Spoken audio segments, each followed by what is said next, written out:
एक सवाल दिमाग में आता है कि अगर मैं जा रहा हूं कोई एकेडमिक इंस्टीट्यूशंस हायर स्टडीज के लिए जा रहा हूं जहां पे कि एक सिलेक्शन प्रोसेस में इंटरव्यू भी एक प्रोसेस है, तो वहां पे किस तरह के सवाल पूछेंगे उस इंटरव्यू में। हायर स्टडीज, हाँ, कोई नौकरी के लिए नहीं, हायर स्टडीज के लिए जा रहा हूं और वहां पे एक सिलेक्शन प्रोसेस में इंटरव्यू भी एक है। तो पहला चीज है कि वो लोग चेक करेंगे are you a good student, किस तरह के, किस क्वालिटी के स्टूडेंट तुम हो। यानी जो भी तुम पढ़े हो अब तक, जो भी पढ़ाई किए हो, ग्रेजुएशन किए हो, +2 किए हो, वहां तक तुम्हारा जो एकेडमिक बैकग्राउंड था उस सब्जेक्ट्स में तुम्हारा नॉलेज कैसा है वो लोग चेक करेंगे। तो डेफिनेटली प्रिपेयर्ड रहना कि जो तुम्हारा एकेडमिक्स में +2 में या ग्रेजुएशन जिसके बाद में तुम कोर्स करने गए हो उसमें तुम्हारा जो सब्जेक्ट था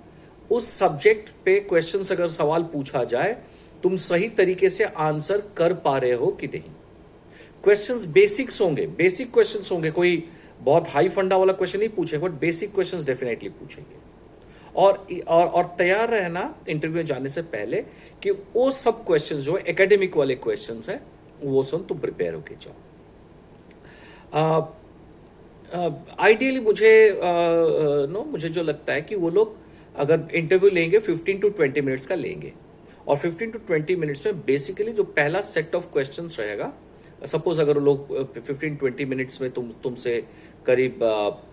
10-12 क्वेश्चंस पूछेंगे और जो आंसर्स होना चाहिए वो ओपन एंडेड आंसर्स होना चाहिए, ना कि क्लोज। येस नो में आंसर मत देना। अगर कभी कोई सवाल पूछा गया उसमें येस बोलते हो तो वाई येस, या तो नो बोलते हो तो वाई नो। वो बिकॉज जो इंटरव्यूज होते हैं ना वो तुमको बातचीत करना सुनना चाहते हैं कि तुम बात कर रहे हो और वो तुमको सुनना चाहते हैं, ना कि येस एंड नो में तुम आंसर को खत्म करते हो। और उसमें एक रिस्क भी है, अगर येस एंड नो में आंसर खत्म कर देते हो तो फिर उन लोगों के पास में जब अगर सवाल कुछ शॉर्ट पड़ गया तो वो लोग इस एरिया में जाएंगे और वहां से ऐसे ऐसे सवाल पूछेंगे जहां कि तुम फंसोगे। और अगर मेरे को 15 या 20 मिनट्स अलॉट किया गया, यानी पर कैंडिडेट को अलॉट किया गया है, और मेरा जो आंसर्स को एलैबोरेट करके उनको एक्सप्लेन करते हुए करने के चलते करीब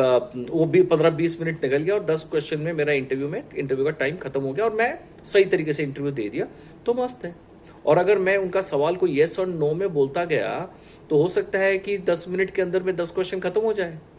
फिर वो लोग और 10 मिनट क्या पूछेंगे और 5 मिनट और क्या पूछेंगे, तो वो लोग ऐसे ऐसे एरिया में जाएंगे जहां पे कि मैं कंफर्टेबल नहीं रहूंगा और मैं फंस जाऊंगा। ठीक है, तो इसीलिए बेसिकली अपना एकेडमिक्स जो है उस पर प्रिपेयर होके जाना। तो अगर 10 क्वेश्चन पूछना है तो उसमें से लोग 5-6 क्वेश्चन उसी से पूछेंगे, 2-3 क्वेश्चन पूछेंगे तो टेस्ट योर एटीट्यूड, राइट, और 1-2 क्वेश्चन पूछेंगे और उसी के दौरान ही तुम्हारा कम्युनिकेशन स्किल्स जो है वो टेस्ट कर लेंगे वो लोग, और वही तुम्हारा एटीट्यूड टेस्ट करेंगे और देखेंगे क्या तुम दूसरों के साथ में, जो हम लोग बोलते हैं इंटरपर्सनल स्किल्स एंड ऑल, वो है कि नहीं। But basically it will be as, because educational institution है, तो basically it will be your academic knowledge that they will be more interested, right.